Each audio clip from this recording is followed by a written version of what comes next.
আজকে আমি একা খাবো, কী কী রান্না করেছি এটা তোমাদের সঙ্গে শেয়ার করব।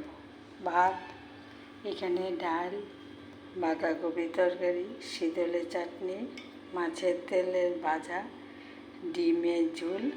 গতকালে ডিমের ঝোল করেছিলাম, একটা ডিম আছে, আর মাছ দিয়ে কাঁচা কলা দিয়ে একটা তরকারি করেছি। বন্ধুরা চলবে তো, আর কিছু লাগবে না। এই যে দেখো, আজকে এই মেনু করেছি দুপুরবেলা।